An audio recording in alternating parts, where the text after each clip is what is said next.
We're recording. Okay, welcome to the Utility Commission of the town of New Canaan. We're starting our meeting at 7 PM. It's a regular meeting and it is a Zoom meeting. And quite frankly, we're going to have an awful lot of Zoom people on it. So everybody's going to have to pay attention, and it would be helpful if everyone on Zoom turn on their camera. Hello, Deanna. Deanna just arrived, so that's very nice. So let me start out by taking census here. Hiram Cantu, not here. Mike Collins. He's on Zoom. Yep. Yep. Right here. Terrific, Mike. Okay. Bernard Clark. Here. Sven England. Here, and that's with a U. Yeah. I don't know why that's him. Yes. Jill Gazzetti. I don't believe Jill's going to make it tonight. Janae Hunter. Here. Krista Kennan. Karim Kiar. Okay, Rich Townsend here. We have a quorum. So we'll proceed with the meeting. We're expecting both Karim as well as Krista to join. So we ought to have a fulsome meeting here tonight. Yes. Currently, that's correct. And Bob, are we keeping track of which ones are on Zoom and which ones aren't? Yes, we are. Good, okay, thank you. Okay, to begin with, I think we should approve the minutes for the meeting of April 23rd, 2024. I believe I sent those around yesterday, if you didn't have them. Does anyone have any comments or corrections that they would like to make to those minutes? No, sir. Mike? Janae? No? Yes? No? Yeah. Okay, would someone like to make a motion to approve the minutes? Motion to approve the minutes. Bernard Clark made the motion. Janae Hunter made the second. All those in favor? Aye. Aye. All those opposed? Okay, it passes unanimously. Okay. Let me go back to here. To begin with, we're gonna start out with a plan of conservation and development. I'm sorry. To begin with, we'll start out with public comment. So anyone from the public, either on Zoom or in the room, that would like to make a comment on items that are within the agenda, a two-minute comment is totally welcome by the commission. Do we have any comments? No one on Zoom. Okay. With no comments, let's continue to move on. Number 4 on our agenda is the plan of conservation and development. We're pleased to have Sarah Carey tonight, who is our town planner, and she is carrying all of the water for the plan of conservation and development. And she has agreed to give us a presentation on what we ought to be doing to participate in that, and what kind of leverage we can have relative to the utility commission by being part of the input, et cetera, to the plan of conservation and development. So Sarah, if you would like to take over. Hiram's not going to be here tonight. Unfortunately, he had a problem come up. Okay, so it's just you and me. Sounds good. Well, thank you for the introduction. I apologize that I am not able to be there tonight in person, but I'm happy to speak to you all remotely. Let me just share my screen real quick.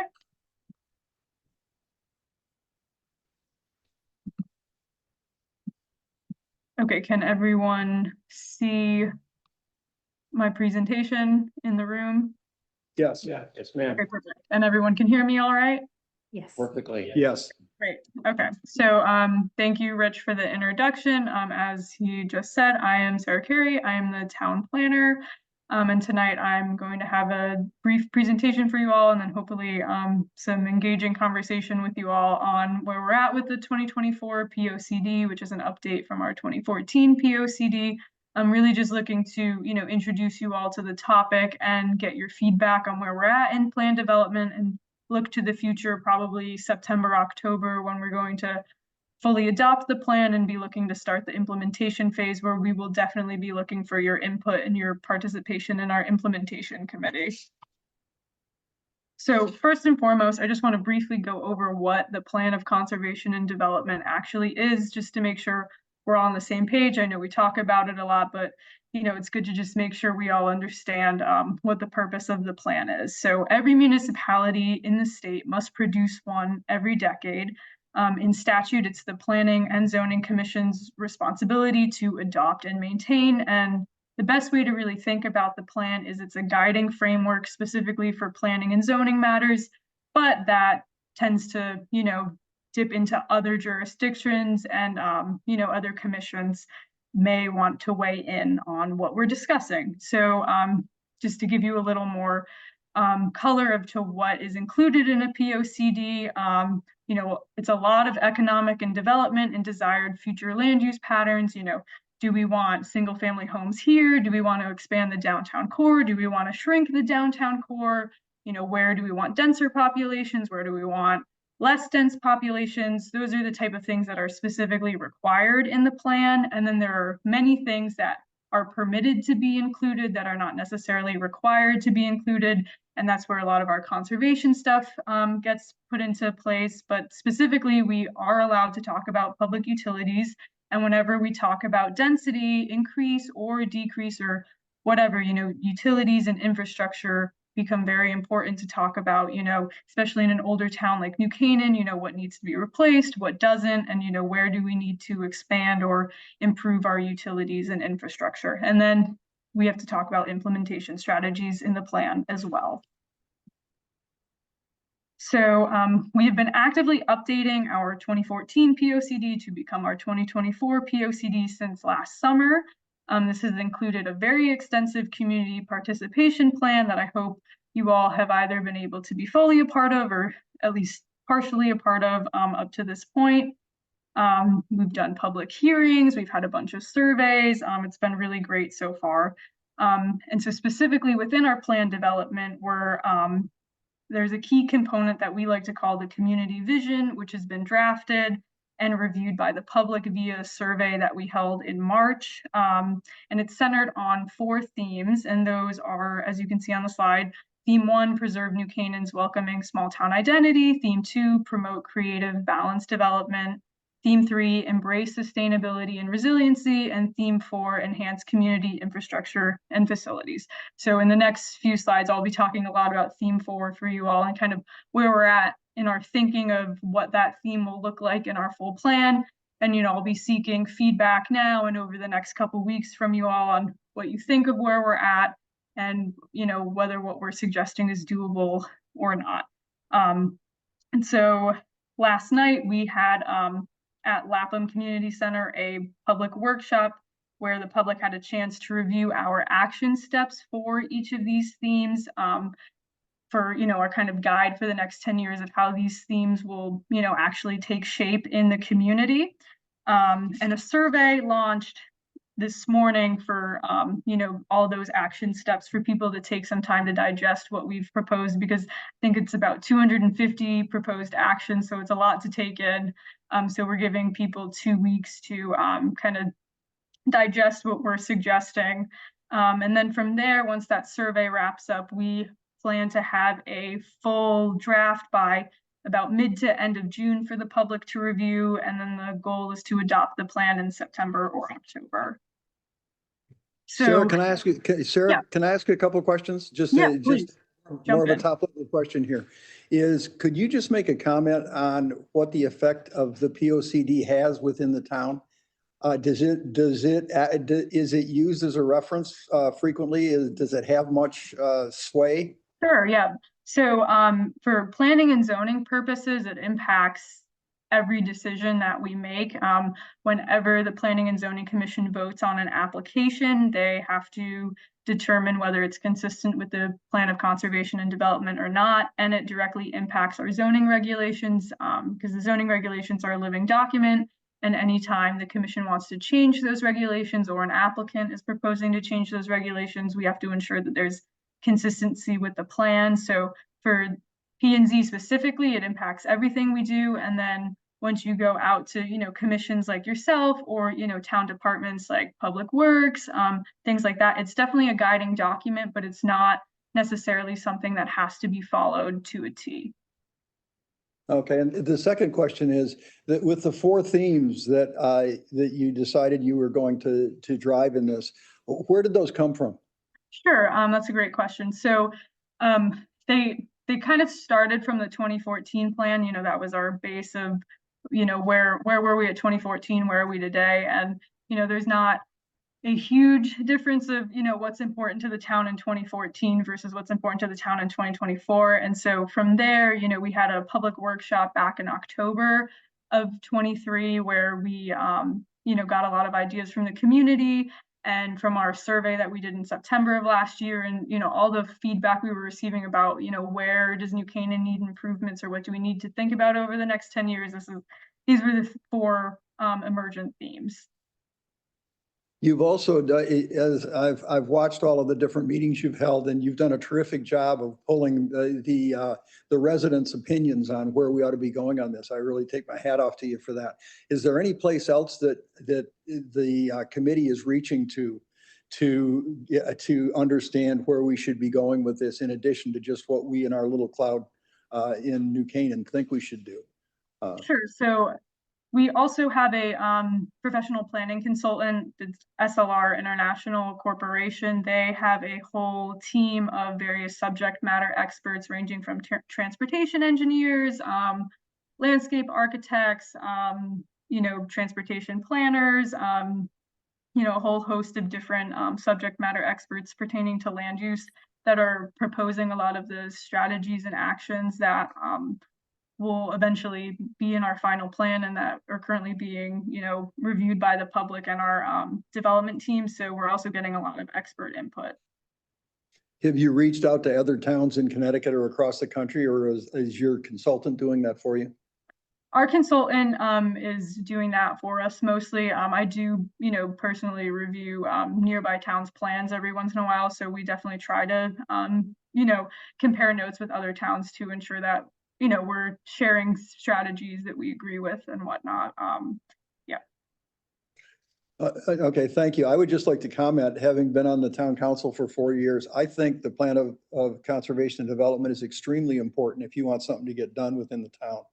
Because we had a number of items that I could list that it was something that helped turn the tide on budgets.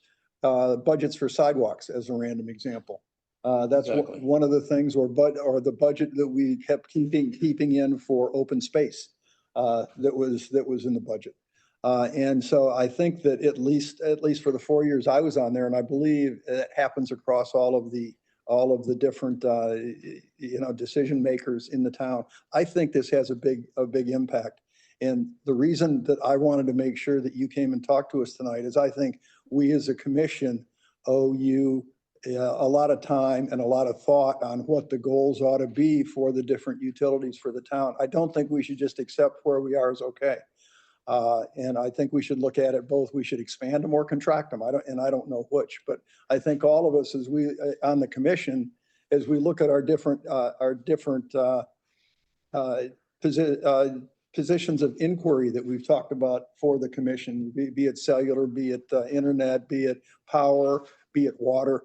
Are we at the right spot 10 years from now? What is that spot going to be? And I hope when we get done, when Sarah's done, I hope we can have a discussion on how we as a commission can think about and come up with what are decent goals for the different utilities in the town, and have some good discussions on that. Okay.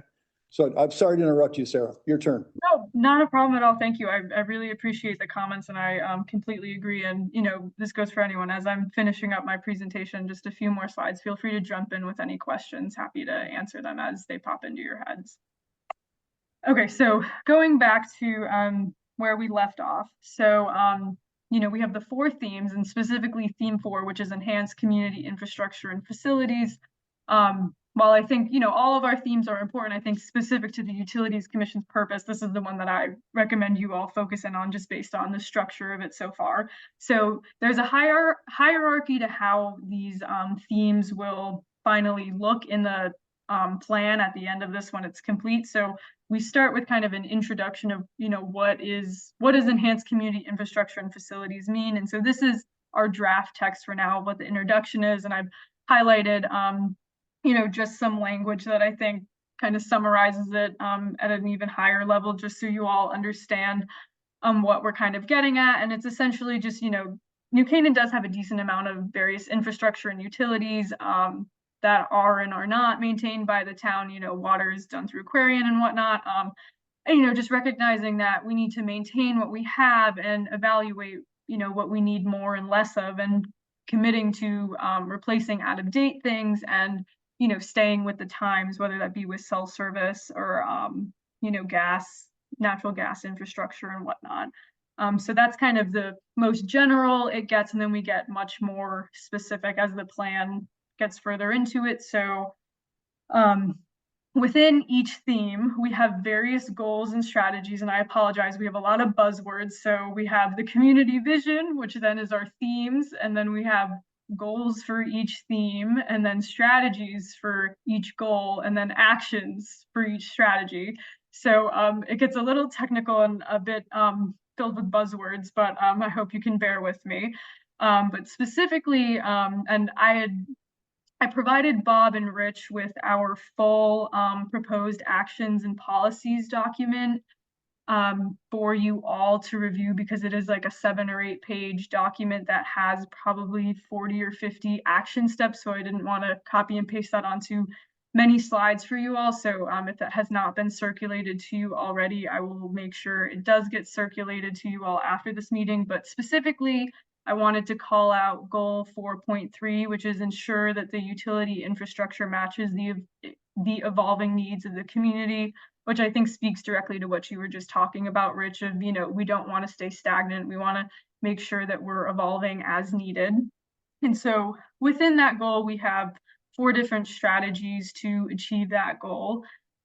Ensuring that the infrastructure and utility systems are of sufficient capacity and design for the needs of the town. The next strategy, expand renewable energy options with the town. Enhance wireless communication coverage and reliability for residents, visitors, and first responders. And finally, ensure that public utilities are resilient against changing environmental conditions. So, happy to discuss these now or after, but hopefully, this all sounds, pretty consistent to what you all are thinking, what we need to evaluate over the next 10 years. And again, on the next slide, we get more specific on, how do we achieve these strategies. Let me ask a question on this one. What is this the layer, as you've defined 5 layers? What's the layer where we really define any kind of quantitative changes from today? Sure. So that would probably be in the next one, which is our actions and policies. And, that's the 5th one down. Yeah. So when you say, quantitative, do you mean you're looking for something specifically like we have a goal 5 years from now that no house is out of power for more than 4 days in any given storm? Like, is that I was thinking of something like that. And I wasn't thinking of we're looking for it from you. I was thinking of you would be looking for it from us. Yeah, understood. Just that's the kind of high level of detail you're thinking of. Yeah. Yeah, so that would be the next layer. And again, we have to, as P&Z have to decide how specific we want to be in the plan, or do we want to keep it general and just, say more, we want you all to study it to figure out what's best, instead of coming up with some arbitrary number that, we think sounds good on paper, but then when you actually go to figure out its feasibility, it turns out, double that goal is actually what's reasonable. So we're kind of just weighing that right now. So your feedback on that would be helpful, but I'll hop into the next slide. So these are just some examples of the specific actions. The actual document is much more structured. So basically underneath each strategy, there are like 3 or 4 actions and policies, but again, it gets very technical and long. So I just copied over a few of the key actions that I think are relevant. to the Utilities Commission. I'm happy to read through this verbatim for you all or not. But essentially just some of our proposed actions. The first one, which is conduct an updated wireless coverage study. I believe you all are already in the process of doing that. We're working on So it. yeah, so, we wanted to at least reference it in the plan just because, we want to support what you're doing, even though it may not be finished by the time the plan's done. So we're, not putting everything in the past immediately. Another action that we have is perform a utility infrastructure assessment to identify weaknesses and or gaps in targeted improvement areas. And, this can consider water, sewer, cell service, natural gas services, and other utilities that, may be necessary, and to compare it to benchmark communities. Is Darien serving water to 80% of the municipality and New Canaan's only serving 30%? And what's Wilton doing? So, where do we stand with these benchmark communities, and are we staying competitive with our peers? Sarah, I would say that sewer is outside of our purview. Yeah. By the charter. Yeah. And on the other hand, wired cable services, wired data services are certainly within it, and certainly something that we're concerned about. Okay. Understood. Yeah, no, that's helpful. And so that's where, we'll have to wordsmith the language of, do we have two separate action steps if, Utilities Commission can only focus on certain ones, and we also want to focus on sewer and water and whatnot. So that'll be helpful feedback. And then our final one, and again, there are more than just these three. I just wanted to specifically call these out. Guide the Utility Commission on conducting research to identify innovative approaches towards hardening public and private utility infrastructure in New Canaan, and encourage the review of other local, regional, state, and national policies and best management practices. And so finally, again, like I had said, I did email to Bob and Rich the theme 4 document for you all. And for those of you that just want to look online, there is a link in this presentation to be able to look at theme 4, and it's also posted on the Planning and Zoning website for review as well. And then just my final slide, how can the Utilities Commission be involved now and in the future? So, tonight is a great start. I'm really glad that I was invited to speak to you all. It's helpful to not just give the plan to you all after we've already adopted it, and then we just kind of make you run with it. So I appreciate all the feedback I'm sure I'll get tonight that I already have gotten. So, do you agree or disagree with these actions? Are they implementable? Again, if you need time to gather your thoughts, understood. In the next 2 weeks, you're welcome to email me as you have your thoughts more gathered, or you could fill out the survey as well, which will be live for the next 2 weeks. And then, once we're all on the same page about the actions and the goals, make note of them. In the meantime, think about how we can work together to implement these actions. And then finally, like I had said at the beginning, we will be having an implementation committee. I will keep you all in the loop about when that will form, but we will definitely want someone, at least one member of the Utilities Commission's involved in the implementation committee, because I think you will play a vital role in it. So that is all I have. Thank you for listening to the presentation, and I'm happy to answer any other questions and, talk about anything else that may come up. Do we have any Yeah, I do. any questions from the commissioners? Go ahead, Sven. I do.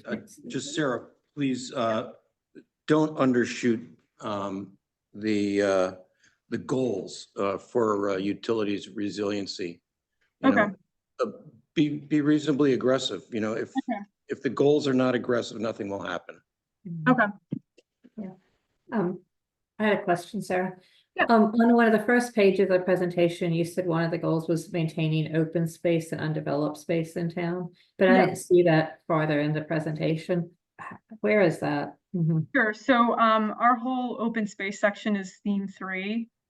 So I was just focusing specifically on Okay. theme 4 for you all, but yep, there's a whole area. Well, For I that. think there's a little bit of an overlap with some concerns about some of the services are in conflict with preserving open spaces. So it's just Yeah, trying to no, put this work definitely. together. Yeah.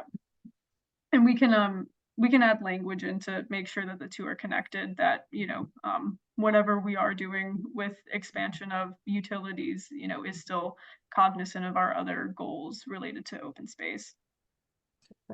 With the work you've done so far, it was, just one second, Mike. With the work you've done so far and where you're gonna go, have you done anything that actually benchmarks any of the utilities to either the towns around us or a more nationwide thing?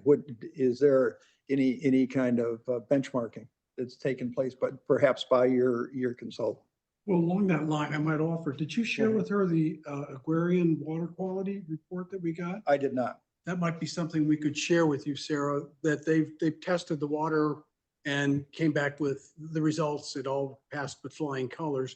That might be something, if you're going to benchmark our water versus other communities, would be a good piece for you to have. Sure, that would be very helpful to have. So we have not done any benchmarking related to other municipalities for the POCD. It hadn't really come up as something to do, and we're at a phase where we've kind of moved on from our data collection portion of the plan development, and we're more focused on the drafting of action steps right now. So getting that sort of benchmark data would be a proposed action step and a future study conducted either by you all or probably by you all. Okay, any other questions? Well, and the other thing I was going to offer is, as far as internet access, we do have Frontier Communications coming to our June meeting Okay. to talk about their plan to roll out fiber optic around town, which maybe that'd be something you'd be interested in coming and commenting and interacting with the Frontier people. Definitely. When is your June meeting? Do you know that? June June 18th. 18th. June 18th Okay. starts at 7.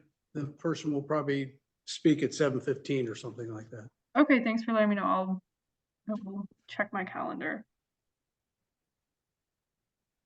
Sarah, will you be sending us your draft or your current draft version to look at and comment and hopefully help? Yeah, so again, Bob or Rich, did you have the opportunity to forward that? Did you get my email with the presentation and the document for theme 4?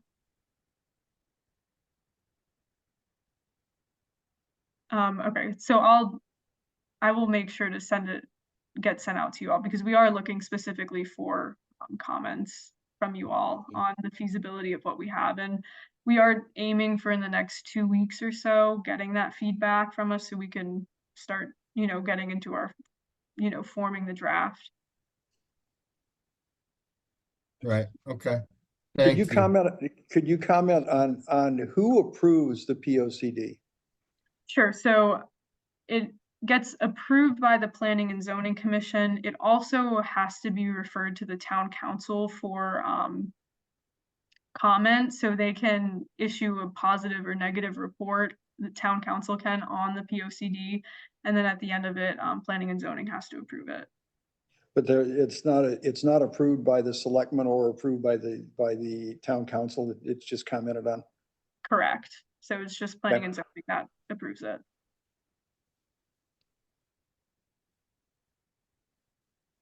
Any other comments? I would suggest that when we move on from this, we're going to have Rick Corkin talking about burying the wires, which is a significant thing for the town if we actually decided we were going to proceed with that. I would just invite you to stay and listen if you haven't heard his presentation. Great. Yeah, definitely. Thank you. And feel free to comment as well, as though you're a commissioner. All right, I appreciate it. Thank you all for letting me speak. And I would look forward to any comments you all have, and I'll be sure to get the documents to you all soon. Well, thank you. Thank you, Sarah. Thank you very much. Okay, any other comments that the commissioners want to make on this? Doesn't have to be a question, it can just be a comment. Yeah, I think it's important that we do get our input in there, so I look forward to, if you send that around, Sarah, we can make comments. And I think the benchmarking against other towns is important for all of this, so we can, I think it's a great action item. Let me ask The you other one item I Mike. wanted to ask was, is it really in the plan to have a maximum of 4-day outages during a major storm or hurricane? No, so actually, I believe Rich emailed me this afternoon with that suggestion, so it was just top of mind. That we do really value public comment, so it was just something that we just gotten. We haven't made any formal decision on whether that would be included or not. This is one of the items that Rick is going to talk about in his Yeah. piece. So we tried to tie them together a little bit. Yeah. I just think that, if you're over aggressive on that, there's gonna be expectations versus reality based upon the magnitude of the storm. And, what happens with all the trees falling on it, which you'll see later on when we look at some of the outages. Okay, well, that's good. It'll be a good discussion point. Okay, why don't we move on? We're now up to, is it number 5?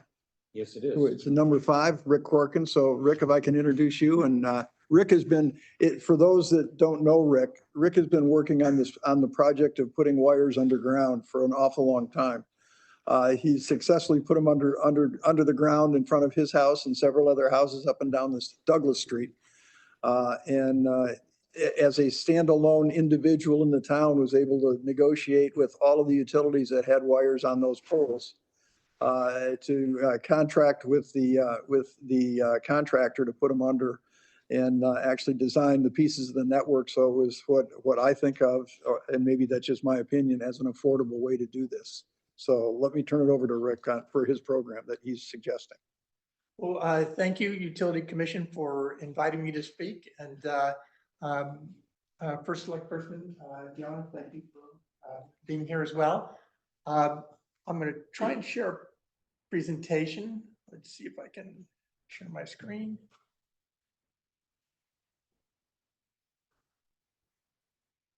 All right.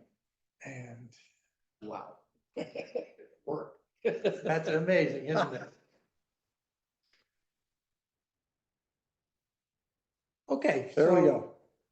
I'm here to talk to you about a pathway to making our utilities more resilient over a very long period of time in a taxpayer responsible way. So I think the first question anyone should ask when someone proposes something like that is, why even bother? And I just wanted to present some data on some of the issues that the town has experienced in the past. These are 2 storms that we had. Originally they were hurricanes, but by the time they reached us, they had been downgraded to tropical storms. And a couple of things stand out to the data. Day 1 of these storms, we had between 70 and 90% of the town without power, which seems like a lot. And then probably most astonishingly is by days 6 and 7, we still have between 20 and 30% of the town without power. That seems like a lot. In our town, the power goes out mostly because of tree limbs coming down. I think that's no new news to anyone. And I think the disruptions that people go through when we're out of power in their residences are well known. I won't go through those.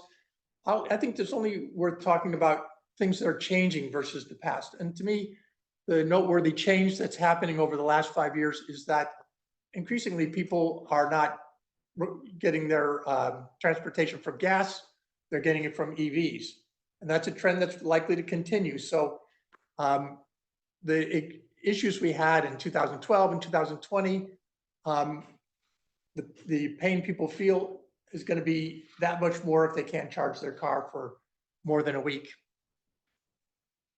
I think another area that really hasn't come up that much in the debate has been how the utilities being out is a safety issue. I've met with Russ Kimes, and he's educated me that emergency services can't go down a road where there's a utility wire going down without Eversource turning the power off. And that can take 24 to 48 hours. And in the meantime, so ambulance, fire, and police may not be able to reach one of our residents in need. We also had a town employee, a policeman, who died from coming in contact with a power line in 1991. And we're blessed with, a town that has a certain amount of wealth, and many people have generators. But for many of those people, the generators only cover a minimum. Some people don't have any generator, but many do. But probably most have generators that just cover a minimum. And for some vulnerable populations, it's a safety issue when they're not having power. And this is a very small thing, but there has been fires caused by these down wires. Another thing that's changing is the business impact. I mean, traditionally, we've thought about the retail businesses in town suffering. They can't process credit cards and things like that. But in the last 10 years, New Canaan has changed. Our biggest business is no longer the retail business, it's our remote workers. And that's driving our economy. And if our remote workers aren't happy and start going to other towns, that would be a real damage to our town. So remote workers need reliable utilities. Another thing that I think the commission and probably our first selectman should think about is the Black Swan event, I call it. Hurricane Sandy and Isaias were subtropical storms when they hit Connecticut, but it's not unheard of that we have an actual hurricane hit us. There was a hurricane that hit Connecticut in 1938. It mostly hit Eastern Connecticut, Rhode Island, and Mass, but there were 560 deaths and almost 9,000 buildings destroyed. The National Weather Service gave a presentation to Russ Kimes last year that said that a Category 3 hurricane will hit New England every 70 years. So last one was 38, kind of says statistically we're due. And in that same report, the National Weather Service estimates that a Category 3 would be 60 times, would have 60 times more wires down versus what we saw in Tropical Storm Isaias. So I think, when you think about Black Swan events in our business careers and other things, you don't want to spend a lot of money on something that's not going to happen that often, but you want to just have enough so that the worst of it is avoided, and particularly if it's a very severe event, like 60 times more wires down. And I would note that a Category 5 hurricane, Hurricane Lee, missed New England just last year, landed up in, I think it was Nova Scotia. So I think our town leadership shouldn't overreact to a Black Swan event, but it shouldn't ignore it either. And for many residents, just the aesthetics is a motivator. So here's South Avenue on the left, and here's Hoyt Farms on the right. So what I'm proposing is that we give our residents a utility bill of rights. And what I'm saying is that the utility commission could make its own determination of what the right goal should be, but I'm putting out as a straw man that no resident should be without power for more than 4 or 5 days. As a long-term goal, maybe 20 years down the road, that's something that we aim for. That's utility power. Yes, Okay. electric power. But we'll talk about other things. When When you I say- said utility power, I mean cabled power, not generator power. Electric power from Eversource. Yeah.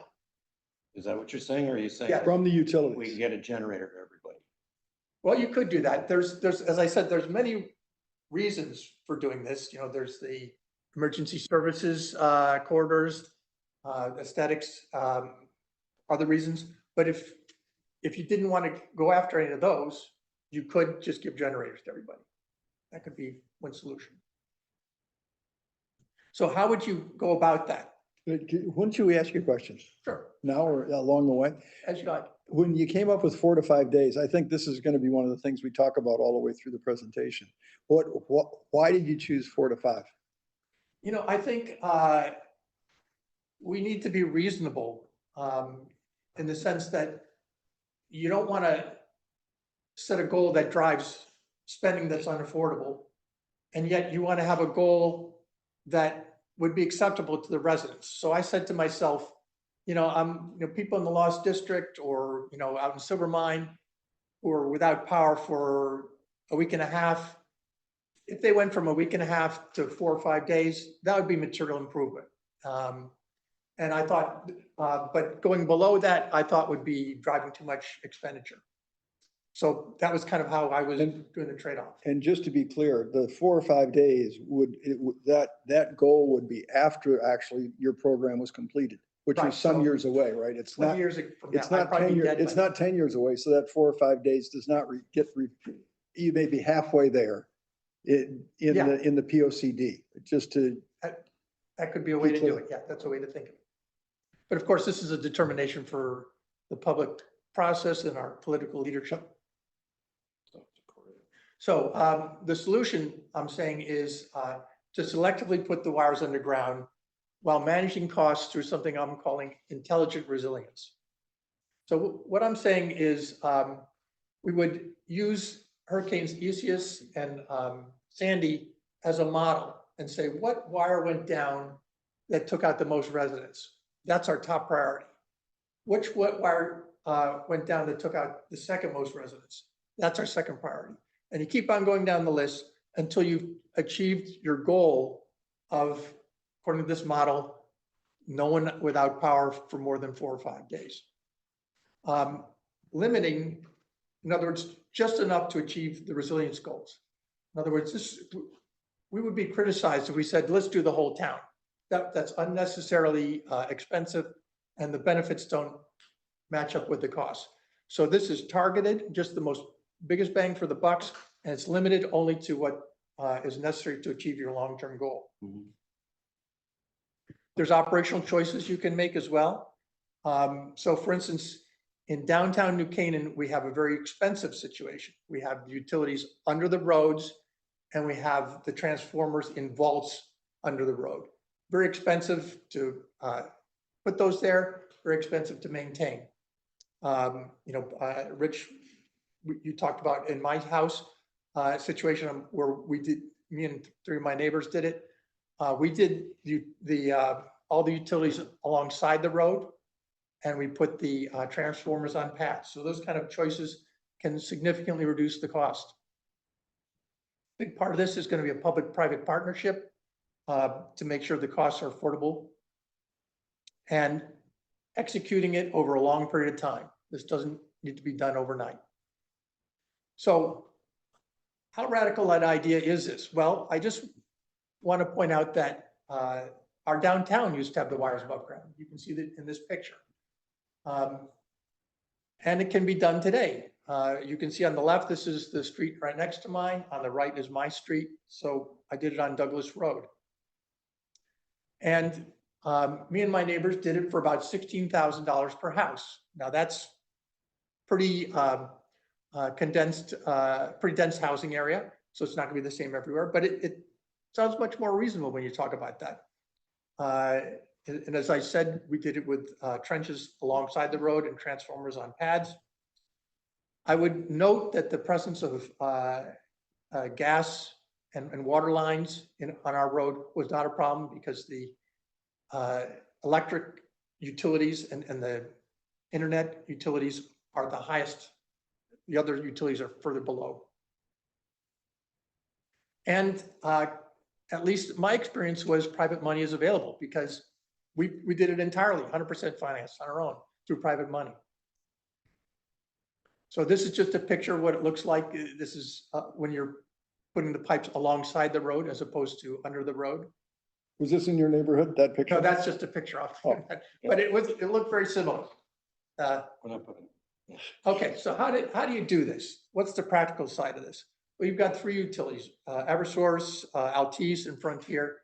And if you ask them, every single one of them would want to dig their own trench to put their own pipe in. That's totally uneconomical. You can't afford to do that. So what you need to do is one group digs the trench and puts the pipes in according to the specifications from the utilities. And then the utilities come in afterwards and just put their wires through them. So in our case of New Canaan, I foresee the town playing that execution role of getting the specifications from the utilities and then hiring a contractor to put the pipes in the alongside the road.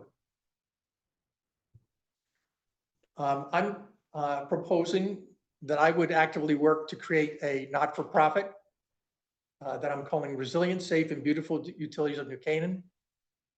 Not a great marketing name, but I guess it does the job.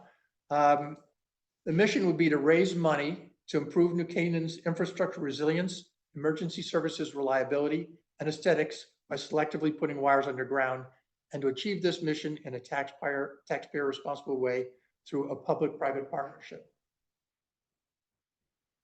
So there's, I'm thinking 4 sources of funds. This not-for-profit is on the upper left. Utilities might be willing to contribute some. I'm not optimistic that'll be a lot, but there would be a big public relations benefit if they contributed something. I think there's going to be some level of town funding that will be required to get this done. And there might be some state and federal resilience grants. All this needs to be confirmed. And to do this confirmation, I'm proposing that we do a 1-mile proof of concept to confirm costs, but most importantly, to confirm that I can raise private funding to get this done. And then finally, to confirm community support.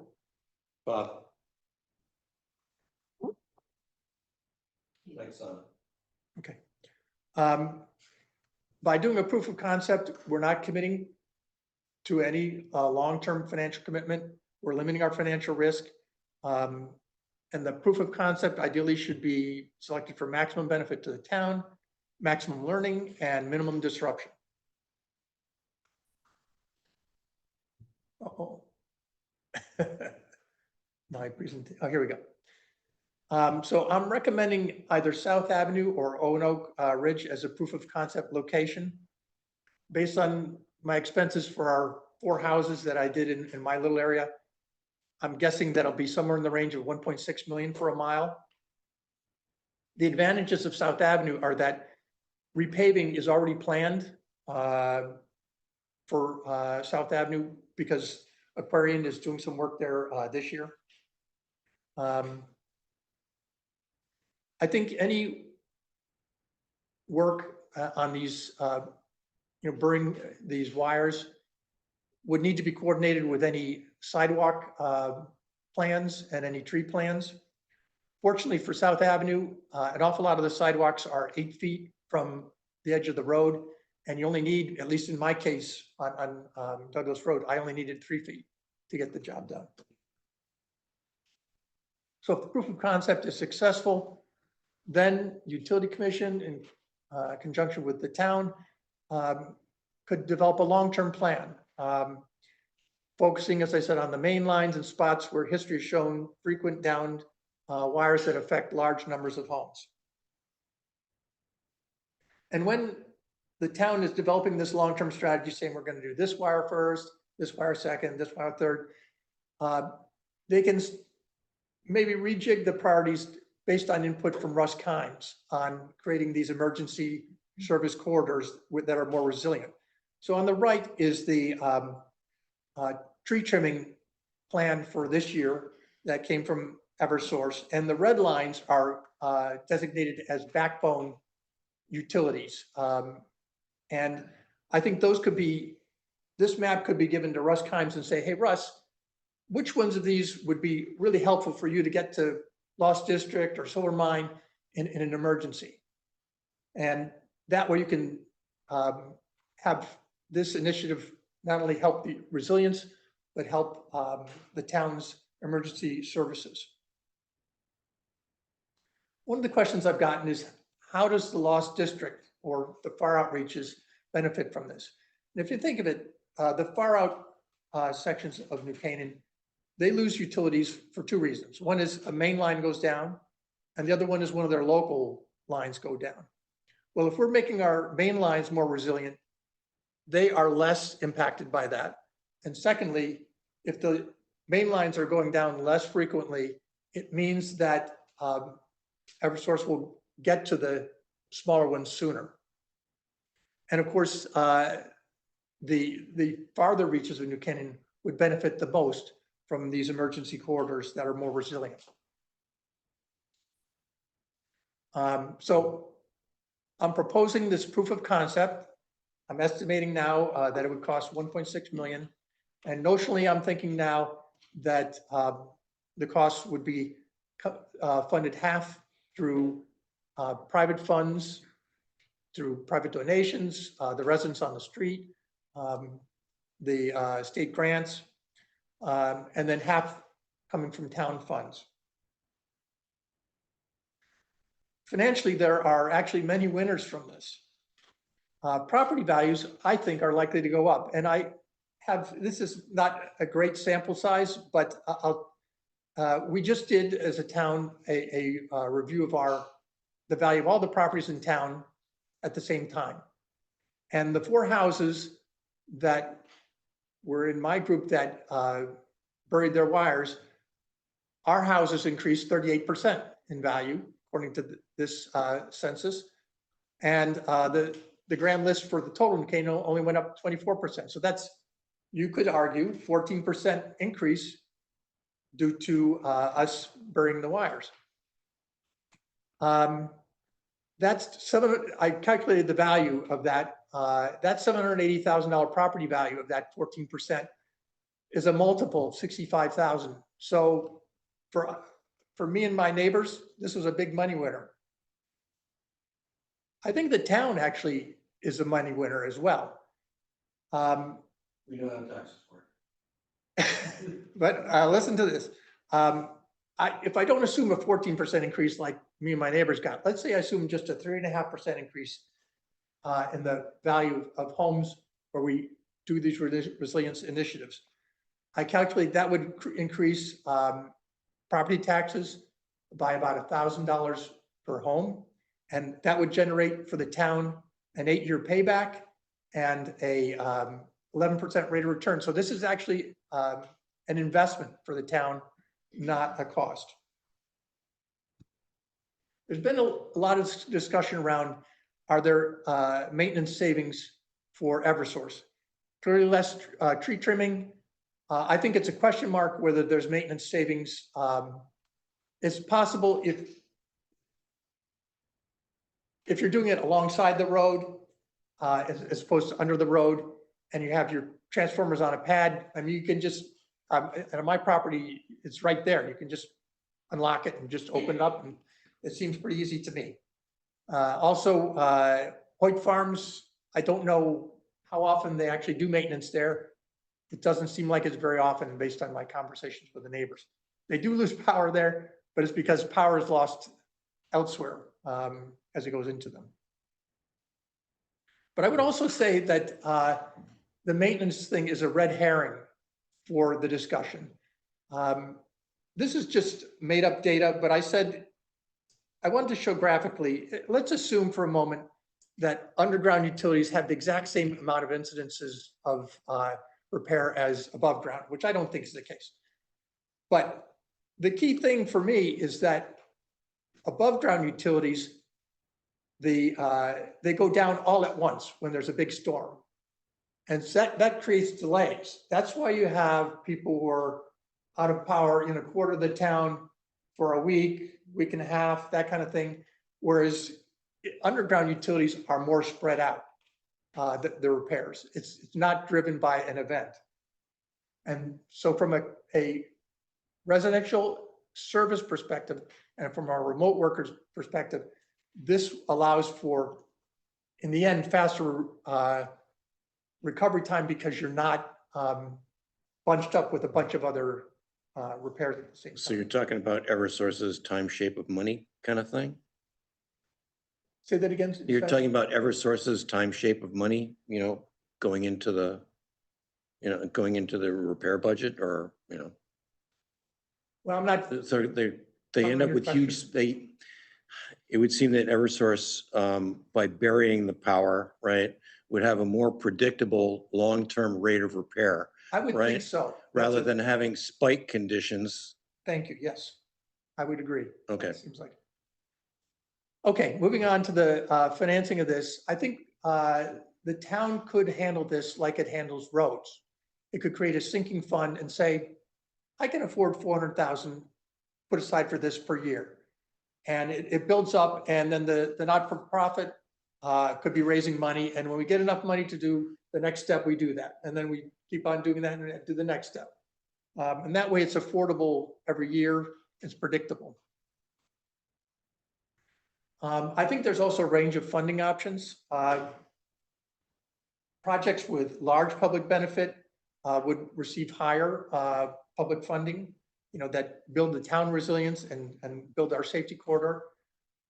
There's probably local projects that would continue to be financed 100% by the local residents, like I did with my neighbors. Okay, so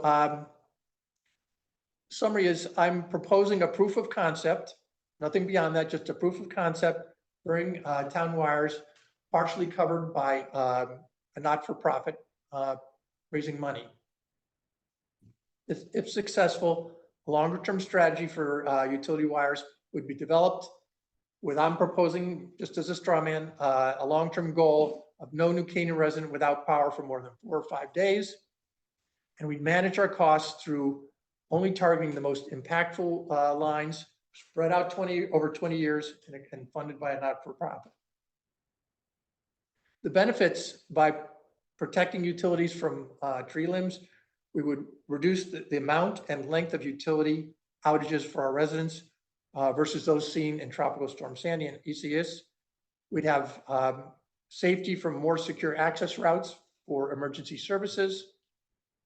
We'd have some reasonable step towards the black swan event of a hurricane actually hitting our area. We would enhance New Canaan as a community of choice for remote workers. Reliable utilities is must-have for them. And of course, for many people, aesthetics is an important motivator. So, and increased property values. So the next step is to get this proof of concept study to nail down. I could be off on this 1.6 million. Also, the study would be the basis for applying for perhaps some state or federal grants. And then I guess I'll stop there and say I'm proposing no New Canaan resident without power for more than 4 or 5 days as a Bill of Rights for our residents. So I'll stop there and open it up for questions. I had a question. Sorry. Zoom, sorry. Hi. How you would wanna you stop get the sharing? data to decide which areas need to, you talk about the safety corridors, et cetera, but in order to get people to donate money, they're gonna wanna know if their streets are gonna go get the lines buried, or the big transformers in town are gonna get buried. Like, how would you go about deciding that? So I think would be step by step. So for instance, if the town were to decide to go forward with South Avenue, there are about 100 buildings on that. And if I assume that half of them, 50, would on average give 10,000, that's $500,000 right there. So, and I'm needing to raise only 800,000, so I'd need only 300,000 from other sources. I'll tell you, I'm gonna, this town has been very good to me and to my children. So I'm gonna give I'm gonna make donations to this fund, just for the little giving back to New Canaan. But it's that approach. I suspect there's some town benefactors who believe that resilience is something that needs to be dealt with. I think when people on a street get their particular street, they're told, okay, you're next, but you have to raise this amount of money. Well, that's what we'll find out. The proof of concept with South Avenue will determine whether South Avenue residents are willing to contribute to get this done for their street. Because you do have yeah, it's a wide range of homes, so some people may be willing to contribute, some people not, and some people may be able to contribute, and some people not, and they may contribute in different amounts, so people get them buried whether or not they're contributing the same amount, right? So you're gonna expect the goodwill of neighbors to help chip in for those that don't chip in. Mhm. That's true.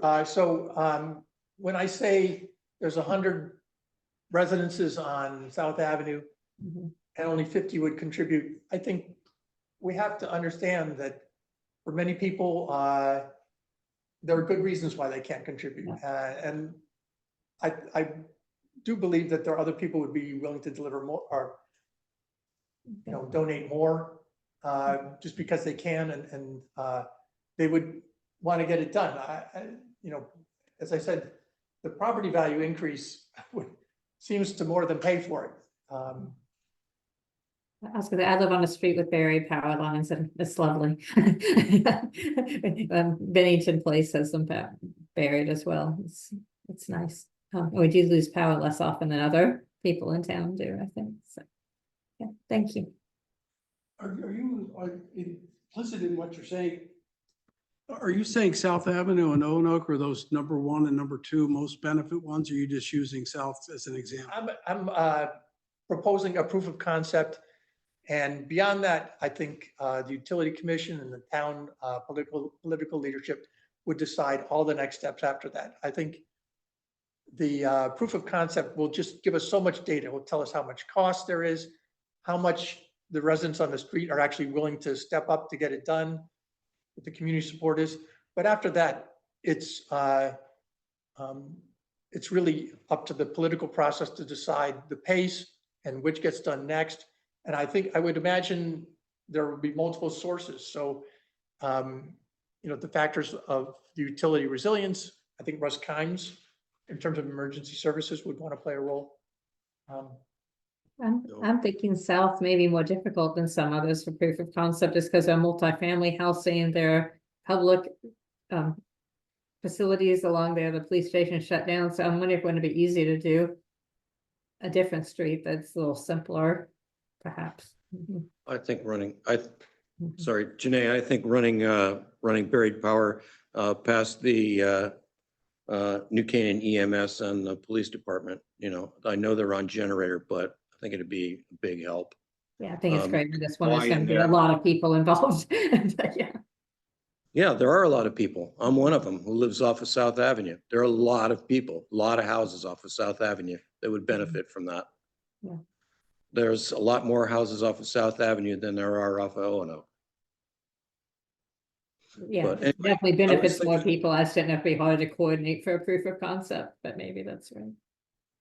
Anyway, I'm open, personally, as a proponent of this project, I'm open to any proposal for a proof of concept. I think there's some advantages to South Avenue because it's getting repaved anyway in the near term, but I'm open to any proof of concept location that the commission and the political leadership thinks is appropriate. This is a great question that I know you've dealt with for quite a while here, probably 6 months or a year, with Tiger and other people in the town weighing in on it. And it's not a clear cut answer, and for exactly the reasons we're talking about here. Mhm. But could you talk about proof of concept? Could you go into a little more detail of how that would actually roll out? And I'll just make this suggestion. I know that you've been dealing with how do we get a real cost estimate for South Avenue before we embark on this, right? But in order to do this, we're going to be going through kind of probably one budget cycle at least to get money put in for the actual amount. But are there other intellectual property things that need to get done in order to understand this as well? And I would just suggest we really don't have a crisp idea of, is this really cheaper on maintenance or is this not cheaper on maintenance? Because there's some things that go the wrong way on maintenance. If you have a problem with a buried wire, it takes longer to fix and it costs more to fix, right? And in today's Eversource, what do we fix first? It's not buried wires because it takes them longer. So for them to get more people back online if you've got buried wires, you're at the end of the line if your wire is down. Now, it's not likely your wire is down as a result of trees, right? So I mean, burying the wire is probably a great idea for that. But is there a way that we can actually get some hard numbers on that issue? That's a great question. And there is a way, but we've been, found it frustratingly difficult to get the data. So you could look, say, at Hoyt Farms, 10 years maintenance data versus all of New Canaan, 10 years of data, and compare how much Eversource has spent on maintenance and repairs, and also look at the frequency. And that would tell. That'd be a good deal. That would be a good thing to look at. I've actually asked Eversource for that data, but I haven't had any luck yet in getting that data. Yeah. Anecdotally, though, I believe that the volume of repairs in Hoyt Farms is exceedingly low. And I'll also tell you, just there's a very different repair perspective in town with wires buried under road, with transformers in vaults that need special training to even go into those, versus my situation. I was amazed when they put in the wires and attached it to the transformer in one day. And if there was a problem with the wires on my street, they just put another one through the pipe. It just, I'm not an expert, but I'm just looking at what they did. And, you know, I'm looking at a cherry picker on a telephone pole working on a transformer versus a guy working on my transformer, you know, in my front yard. It actually seems easier for the transformer in my front yard. So I think you need to think differently about in our in-town commercial district versus a Hoyt farm situation. The data's there, it's just, we need to ask for it in a way that will get some response. Yeah, and Mike, I think he's asking, how do we address this? And how do we get somebody to be responsive to it? Because I think it's important. I think we have a very inconsistent town on this, because we've got zoning that requires Hoyt Farm put the wires underground and Faraday Farms put the wires underground. And at the same time, they're not saying, as you fix wires, why don't you put them underground? Just like we're making everybody else do it. And by the way, Hoyt Farms is not a close knit community, right? I mean, it's not next door like yours is, right? Yeah. Those are big lots. That's a lot of stuff to do. And so it seems to me that it's worthwhile to figure this out, just to pull together on what we ought to be doing over the long term. Should we be burying the wires, or maybe we ought to rip them out of Hoyt Farms and put them back up? You know, I mean, if that's really the right solution, why are we doing it? And I think this is worth looking at, no matter what, on that. And just, could you comment on where the town is now on supporting at least the first cost estimate to try and get started here for your. Yeah, my understanding is Tiger has agreed to include it in his budget to get the cost estimate done. And the way I see this going, I'm not an expert in how the town works, but I would imagine we get an estimate from Tiger, and then I would have some sort of discussion with town leadership to say, okay, how much is the town willing to pay for this, and how much do you need the not-for-profit to raise? Yeah. And I would imagine signing a contract with the town saying, if I raise X amount of dollars, does the town agree to move forward with the project? And then I would use that to go and raise money. So I would use probably a process not dissimilar from the public library. I think the library is a good example. I mean, that's something where you got people giving a lot of money and people giving no money, right? And they're all going to use the library. And just like everybody on South Avenue is going to be using. Yeah, and I would also hold. electricity. I would hold meetings with the residents of town of South Avenue. And, either I will succeed with a lot of help from a lot of people in raising the money like the library did, or I won't, in which case the project, we will have the answer, which can't be done. Mhm. Mhm. But that's the purpose of. a I don't proof of believe that's the right concept. answer. I believe this can be done. I believe it can be done. Right, I really do. I wouldn't be marching in here to figure it I out. believe it can be done.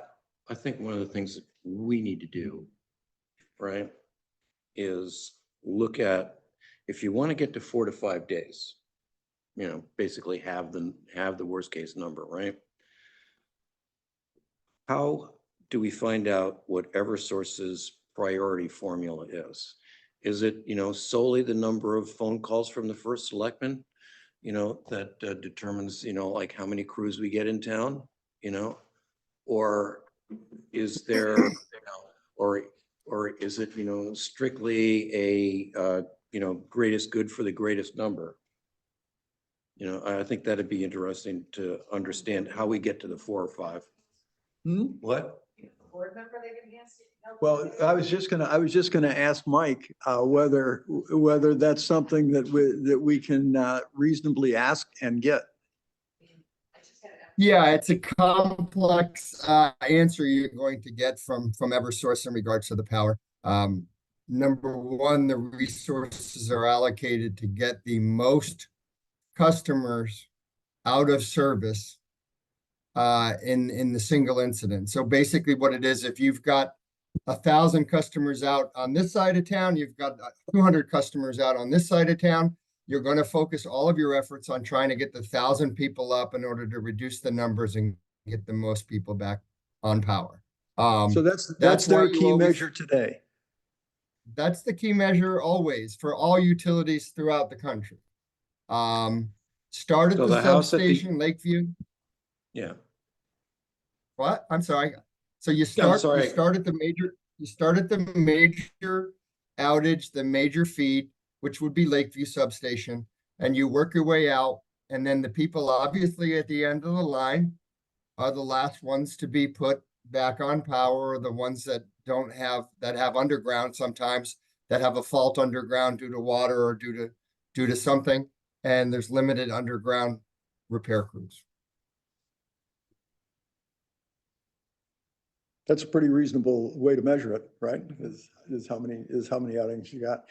Mike, can you comment for a minute on whether on what would be a good goal, or should we try and set a goal for our 10-year plan in some way on resilience of our power?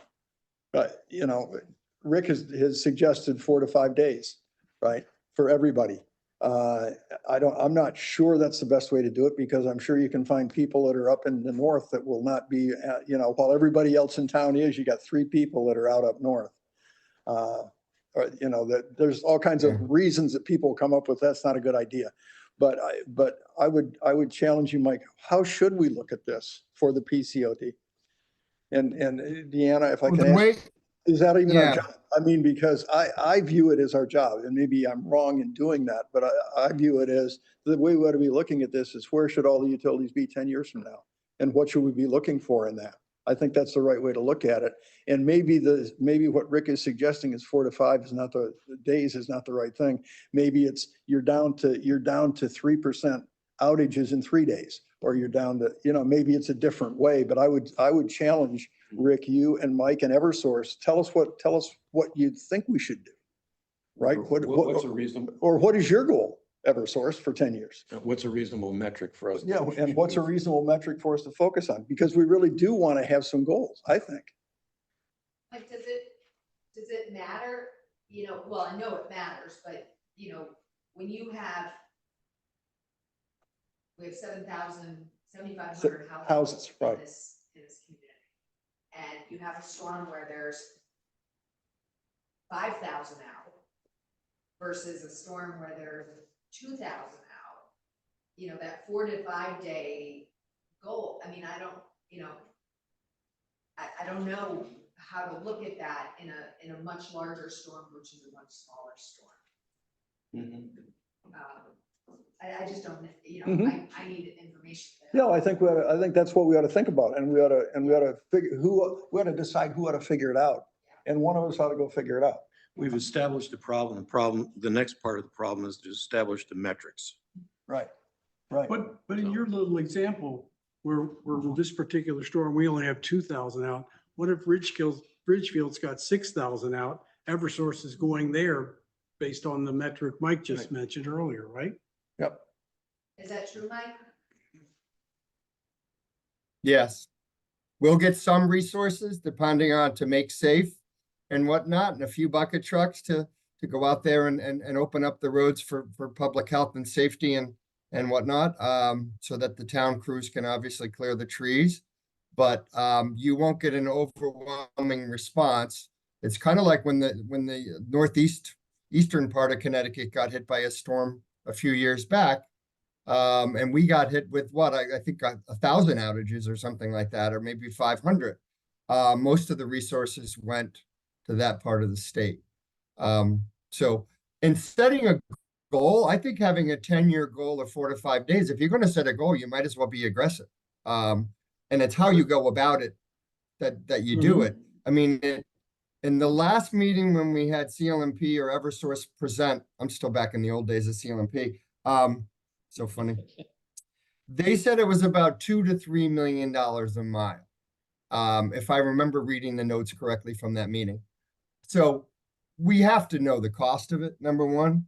And number two, it's a great idea to do it as long as we save money. As far as the, maintenance and outages, and like you said, work at home. I mean, it's a great goal.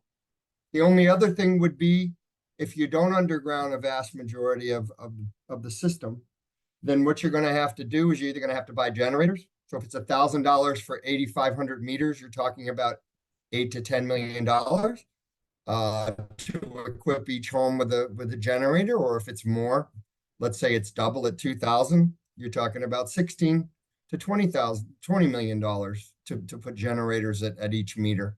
Or you trim back the trees. Or all the trees near the wires. Yeah, to you could prevent trim outages. back all the trees. Yeah, the Exactly. Merritt Parkway's I mean, a good testament to that. I'll chain myself to my, 20,000 emails. I'll chain myself to my maple tree. Hey, I hear you. We don't want to see that. Yeah, no, these are all good comments, but we will get the most mileage if we can come as close to how Eversource is viewing themselves and trying, as opposed to 20,000 people trying to look at Eversource a different way. So if we could get a metric that we can deal with and is meaningful to them, I think there's a much bigger probability of being a winner with them than if we invent something else. Well, I don't know how relevant this is. But, there was, after, I guess it was Sandy, Senator Blumenthal and our governor and almost all the town politicians across the state were highly critical of the president of Eversource for how long it took. So it was days, wasn't any other metric. And in fact, they called for his resignation. And 9 months later, he was gone. So I think that for the political leadership, at least in the past, days is a critical measure. That's something to think about. And as I think about Eversource, I think it was either the president or chairman, I can't remember which, who left 9 months after that bad response. I would think that could be the motivator for them contributing something, that they want to be seen as not being insensitive to duration of outages for large segments of their community. We know that resilience is a magic word with them, right? That this is a big deal with them, and it's something they should respond to if we can get it if we can get the right way to approach it. You asked a question, I think we deserve you an answer, is should we have a motion that says it should be 4 to 5 days? And so if anyone has input on that, I'm interested. Because I am really interested in, should we have specific goals for the different utilities, not just this? I mean, should we have a coverage goal that says 78% or 91% or whatever of the town should be covered with cellular? How much on internet should be over 1 gig speed if you want to have people being able to do business from their living room? You know, there's a lot of different ways we can do this. And I think if you guys, the commissioners would weigh in on whether you think that's a good way to approach the PCOD or not, or can we be much more, I don't know the right term, much more ambiguous. We want it better, right? We don't know what better is, but we want it better. And I think it's less useful to come up with something that is more ambiguous, but that's just me. Yeah, I was thinking about it too. I don't think we have enough data to decide what reasonable numbers are. We haven't done the cell coverage. We don't know the internet speeds. We don't know the number of days the typical power outage is. So I don't know that we can come up with, I think it is more useful, but I don't want to do something that it's not based in data. You know, I also do worry it changes if this is a 10-year plan. What becomes internet speed in 10 years from now may be completely different. All of this may be very different. So it could outdate the plan too if we're too specific. But I agree. Ambiguous ones don't seem very meaningful either. So I'm not sure where we draw that line. Here's just to throw out an idea. You could express that as a 10-year goal, that the recovery from a storm of the same order of magnitude as Isaias and Sandy is 3 days shorter in 10 years. Mm-hmm. That would be the way to do it. That's not an aggressive goal because It's not an aggressive goal. we had customers out for 14, 15 days during some of those storms. So I don't think that's going to make anybody happy who was out that many days.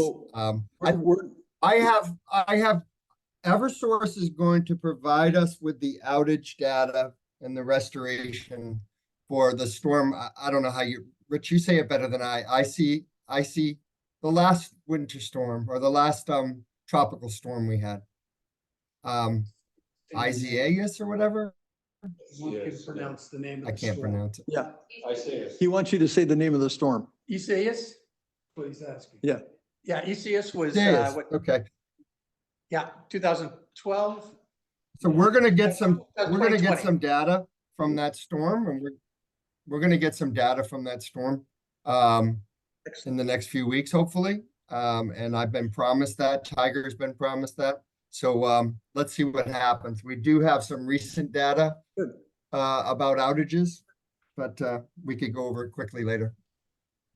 Yeah, well, why don't everybody make a final comment if they would like to, and then I think it's time to move on. I don't think we're going to do a motion, Rick. Okay. But it's been terrific because we've got to talk about is that part of our goal or not? But I would say Janae is absolutely right. We don't know enough to set a goal. But I guess my question is, should it be a project for us to work on to set a goal? And if so, how do we do that? That's my thought. See what Mike comes back with. Yeah. Yep. Thank you. Thank you, Mike. And Rick, thank you very much for coming back. Rick was snowed out last time, if you remember, we all met in a small conference room downstairs and saw this, but I thought it was important for everybody to get a crack at the real thing. Okay. Thank you very much, Rick. Krista, are you on still? I'm here. Hold on. Okay, your turn. Okay. I'm not beautiful, but I'm here.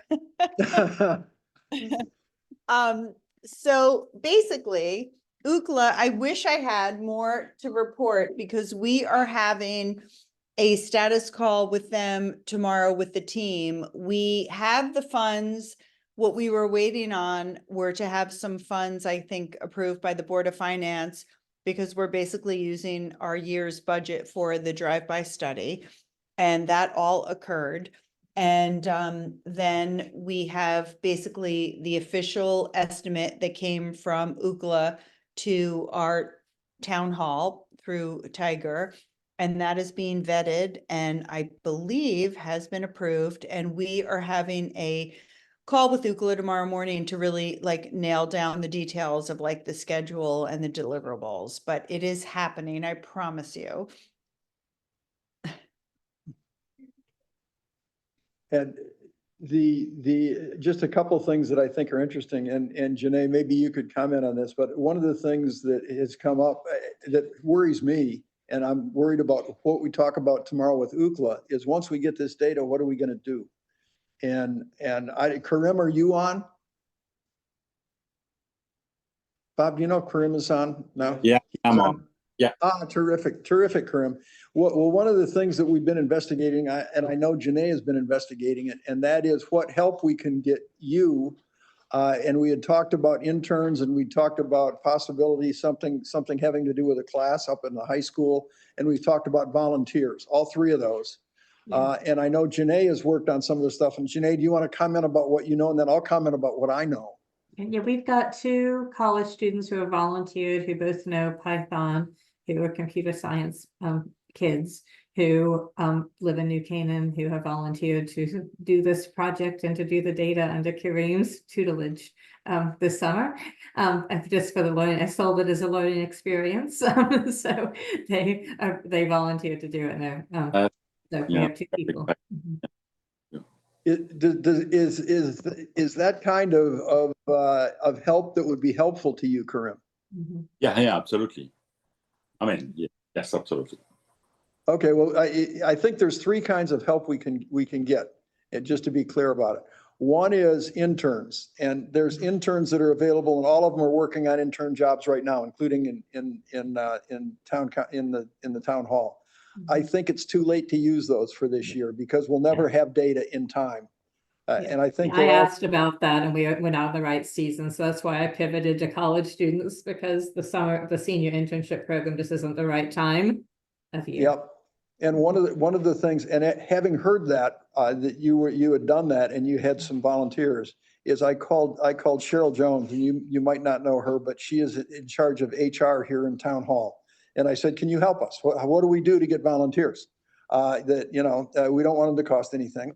And we'd like them to do what we want to do. And she said, I can help you with that. And I can go out to the different colleges in the area. And we do this all the time. And they generally get people that have been at our high school or are part of the town in some way, shape, or form. And they can get them to come in. What she needs with that, she said, I'm glad to handle that for you. Give me some kind of job description. Doesn't have to be long, but just 3 or 4 sentences of what they'll be doing, what kind of time commitment it is, and what the dates would be on it. And so, Karim, if you could figure out kind of how you would do that. Yeah, he gave me that, and that's how I found these 2 people. And these are both New Canaan residents who, one went to high school, one went to Greenwich Country Day, one goes to UVA, one goes to Wesleyan University. And so I think this is similar kind of situation to what she's saying she could find. I'm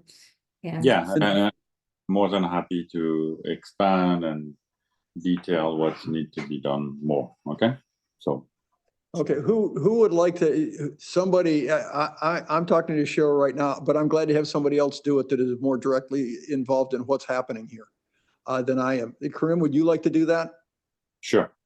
Okay, so I'll get you Cheryl's contact information, and she will be expecting a call, or I'll have her call you if that's okay. Yeah, it's better. Okay, I will get her to call you, and then she can say specifically what she would like. And what the funny stuff that of course happens in town halls is the stuff that ends up getting covered is things like insurance and all that kind of stuff that makes people not liable and you not liable, and all of the stuff that lawyers make their living on, like Krista. But okay, I trust you. Okay, so if we could do that, I will get Cheryl to give you a call. Okay. Okay, and hopefully we will get that done in time for the data to come in. Now, the other thing, Krista, do you want to talk about information systems? Well, I had reached out to Chris, the head of IT at Town Hall, and he said that he can absolutely provide whatever infrastructure is needed. And I explained that, Karim, you may want to take the data, because we're going to own the data, which is part of the contract, which is a good thing.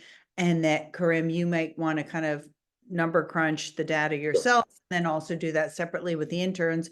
Absolutely. You know, said the system is absolutely set up that basically Town Hall would keep the original data and just make copies for each of these projects, let's call them. So you would have your own, you know, copy of it and you could do what you want with it. And then the interns would have their own copy, but we would have at least like the pure data available at all times at Town Hall, which seems like a sensible plan. Yes, absolutely. Okay, Krista, have you got anything else on this? No, I mean, that's it. We're just like excited to get on the phone with engineers, like map Yeah, out. I still, Oops, go yeah, ahead. I'd still love to be able to go out and be participating in the collection of the data for at least part of this. I think that's a great idea. Yeah, definitely. That's a great idea. I want to see the equipment hookup. I want to see the raw data coming in. I want to be happy. Good. Did No, I thank you, miss, Diane. did you mention a date that they're going to do the drive? We don't, Not- that's what we're establishing tomorrow. And always the goal had been, I think you guys had asked about doing it when school was still in. So you had that the usage around the schools and pickups and stuff. Is that Correct. still possible? And school is in session through June 14th, so we have plenty of time to get this going. Okay, good. We believe so. We'll nail that down tomorrow and see how that works out. Leaves on the trees and kids in the Leaves school. on the trees, leaves on the trees. Any other questions for Krista? No? Okay, then let me turn over to the next thing, which is commissioner reports. And so what I'd like to have happen here is any commissioner that's got something they want to report on whatever they've managed to stumble across within the town on their kind of utility, that would be terrific. So let me just turn it over. And Mike, did you want to talk about the power information from Eversource? Yeah, sure. Do we have that ability to pull that up on screen there? If you have that attachment? Bob, do you have the charts? Everybody was supposed to have it on their laptop. Yeah. Do you want me to, can I send it to you? I'll pull it up. Okay, good. Thank you. I still haven't quite figured out how this works. Nor do I. I can address it without having that pulled up on the screen if that's not Well, why don't you start? something Okay, you and can Bob's do. working on pulling it up. Sure. This is a Tiger got a copy from our community resource person from Eversource in regards to the outages that have happened basically in 2024 and 2023 in different areas out of the Lakeview substation and the Norwalk work area. What it goes through is it goes through what caused it. So what's the primary event? What's the area? What circuit? What was the outage date? And what was the cause? And then it goes through the events in the street that it took place on. So if we're looking at this detachment that we all received based on this agenda, you'll see that most of these outages are tree or tree limb outside the trim zone unknown. So in other words, these are caused by trees or branches that are outside the trim zone. That's perfect. Yeah, right there. Perfect. So you'll see the outage date, you'll see the cause, and most of these you'll see down the line are tree, vines on the trees and vines on the wires. And these are mostly outside the trim zone. So in other words, they're doing aggressive tree trimming and tree outages and branches, but we obviously have a situation where more limbs and trees are still falling on the wires, hence undergrounding would eliminate 80% of these. The only other items we had were equipment failure, which obviously equipment fails. So obviously you're gonna have insulated wire was down, partial restoration, you're gonna have equipment failure with substation cable and things of that sort. What else do we have? Primary sleeve let go on the feeder, so the breaker basically trips off for safety reasons. So they call it losing the bus.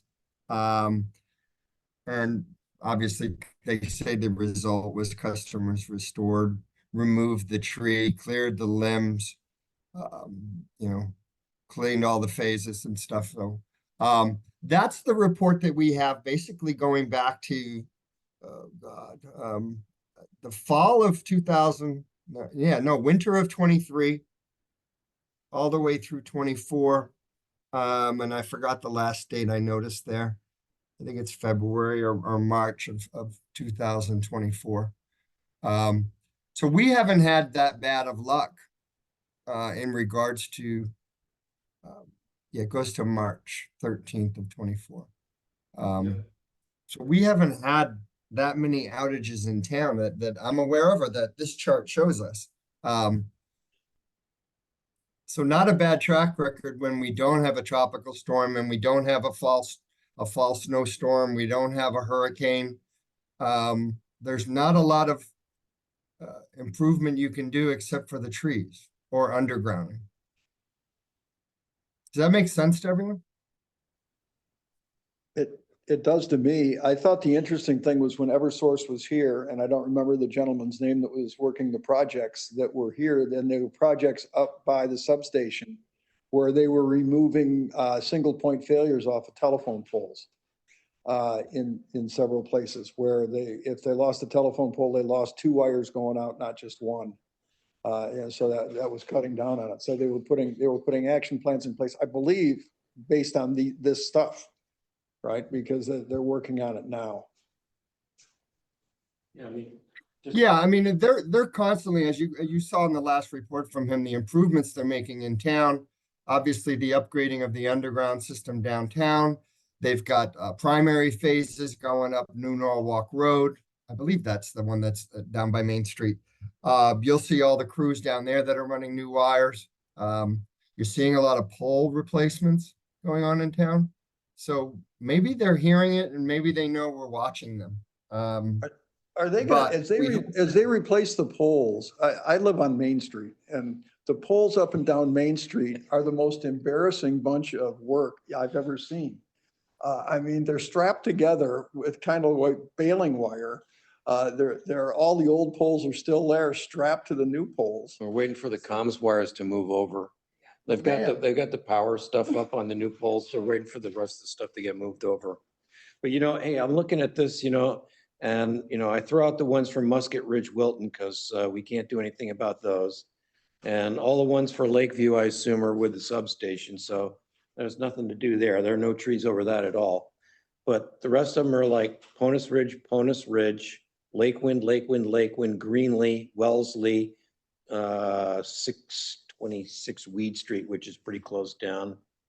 And one, New Norwalk Road.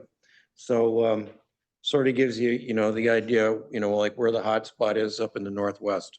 It is in the northwest. And I actually saw the crews working on that on Wellesley, because I walked the dog up there, as well as Greenlee, and whatnot. And those were major trees during windstorms that came down and took down the wires.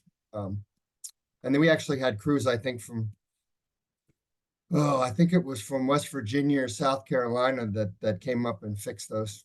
It says Wellesley, Greenlee, Chichester, Sherwood, Wasacue, Mianos, Toquam, etc. So took out a lot. Yep. You took out that whole corner. Yeah. But I saw the trees, so that's not a bad track record, but you can see the areas where most of that happens, and anybody who's driven down Greenlee knows what the tree situation is there. Yep. Anything else you want to talk about, Mike? This has been, I love us doing this because the public can see this, right? I mean, now maybe they won't, but the public can see it. If they Right. want. Right. It'll be posted tomorrow, right? Hopefully we will have more information. Hopefully we'll have more information coming out within the next meeting or two. Does anybody else want to report anything? No? Okay, well, I guess I've got a few things I can go through. I want to see if I can get my my backup communication and power list up and posted That on the would- website, and I'll make sure I get that done by the end of the month. That would be great. Coming up in the next agenda is that, as you guys saw, I put out a 3-month agenda, so that it gets more vacant the further we go. But Bernie has been working with Frontier to come in and talk to us. And in my mind, Frontier is an issue because Frontier is our telephone company here. And they're coming in and they're wiring the town for, optical cable. And there's been some controversy on the quality of their service. And so I think it's up to us to, I think it's great they're coming in because that'll give somebody that competes against Optimum, which I don't think is that great either. And so having 2 people working to get better would be terrific. And so we thought. Yeah, and I think their story is they went through bankruptcy, shed a lot of debt. They have all new management at the top. They're all gung ho, at least that's the story they told me, on, their new level of service and their aggressiveness in rolling out their fiber optic here in town. And in my conversation, I asked them, they're coming this Thursday to my property to see about putting it the last bit into my site. So I'll have a bit of a feel as to how much it costs and what kind of levels of service they offer an individual. So if you guys have questions or thoughts on it, please send them to me before the June 18th meeting. So, we can put those in front of those guys beforehand. So they're able to talk about it. Same question. Yeah, I'd like to know. Which is path and switch redundancy. Okay. Like to also know when they're gonna move the wires over to the new poles on Main Street that are the comms stuff. So the Frontier and all the other folks that have communications on those poles, so we can take down the old poles. Terrific. Okay, and so that's what's coming up, and you will keep seeing Krista come up every month until we're done with the drive-by study for sure. And we start to get results on that. I would just like to bring your attention to a couple other things is, I thought it would be a good idea to establish direct communication with our cellular providers. And because when we've been working with them before, we're working through folks like Homeland Security, et cetera. We're not really talking to the guys or women that are running the cellular companies. And so far, I've got people to talk to if you guys have got questions. Oh, he meant Homeland Towers. I meant Homeland Towers. I didn't mean Homeland. I meant Homeland Towers. So far, I've got somebody at T-Mobile and somebody at Verizon, both of whom are directors and managers in the area of coverage. So they're the coverage. They're the people that help figure out where these guys, these cellular providers are going to spend their money. So where are they going to put towers? Where are they interested in putting antennas? And so I don't have anybody from AT&T yet, but I'll keep working on that. Can you And share Rich, the names, just Rich? Oh, sorry, Rich, I would just add to that, I just want to remind everyone here and the public that we did request coverage maps from the CT Siting Council. And we received one map where all of the carriers were conglomerated, and we have gone back and asked for specificity to break out the individual carriers, and we have not received a response yet. So I think it's really all the more important that we do our own study so we can challenge those maps. Yeah, and despite that map being as minimal as you could possibly imagine it being, I think it's going to be useful, at least in the short term, till our property is done. And the reason for that is the 1587 tower on Ponus Ridge Road.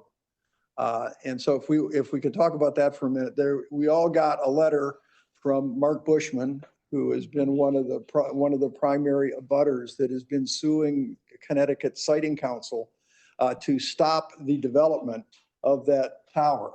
And so we all read that, and he attached the conclusion that the judge made to it.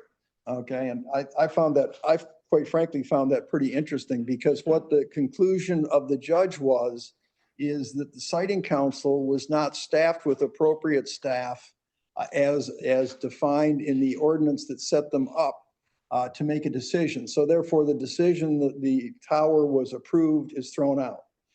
It didn't make any comments about the other items that he had sued them on. So if this is going to continue to go forward, what's going to have to happen is Homeland Tower is going to have to decide to continue to pursue it, which they could do. And I know they're off thinking about that because I called them. And that's what they said they were doing. They were talking to their lawyers and trying to figure out what the right move was at this point. And he hasn't called me back yet. And so that's at this point undetermined. But I think I'm not a lawyer, a lot of lawyers on the phone, so criticize me all you want. But I believe that what's going to happen is it has to go, if Homeland Tower wants to do it, it's got to go back to the Siting Council, and it effectively has to go to a Siting Council with a different membership to it than is there today. And I don't know whether that's a long problem or a short problem, but then they effectively have to go through the hearing again, I think, to go to address those actual issues that were not addressed in this. And does that set? I think they've got a bigger That's problem because I think there's an argument that other things that they've approved while this had improperly constituted commission was voting on things could theoretically all get overthrown now. So I think it's a very They all interesting could. decision. Yeah. Yeah, You're probably right. My point would be it would stop all towers everywhere in the state. Yeah, it would stop them at least going forward. The question is it reach back and say, you're not authorized, Uh-huh. right? So we're gonna Turn them off? We're gonna turn those off? I can't imagine that happening, but Nope. that's about, so that's where we stand, okay, on that. Frontier's coming in next month, and so those are the things that I've kind of taken a look at. Oh, one other thing. If any of you are interested and you're bored and you don't have enough stuff to do, you can go to the Siting Council website and you can look at New Canaan. And if you wanted to look at the actual file on the 1587 tower, you can look at all of the stuff that is in the file. And I'll tell you what, it's fascinating. It is just fascinating. And I can't imagine how many hours it took to put it together. But I'll tell you what, I'm going to go through every one of them because all of our projects in our town, you know, like the tower down by the Norwalk, you know, the Norwalk Army site. Yeah, the Armory. That's in there. The Silver Hill Tower, that's in there. The Ritchie Tower, that's in there. The towers that are on not the towers, the antennas that are on the buildings in town, those are all in there. And with all of the testimony and all the conclusions. And you just learn a lot. Just go through and look at one of them and you can learn a lot. I'll tell you. Very interesting. Oh. Okay, with that, can I get anybody does anybody want to say anything else, or is it ready to get a motion to go home? Motion to adjourn. Sven. Second that. All those in favor? Aye. Done. Thank you all. Nice talking with you. Okay, so we had a second here and a first here, Bob. Hang on. You got it. Okay. Aye.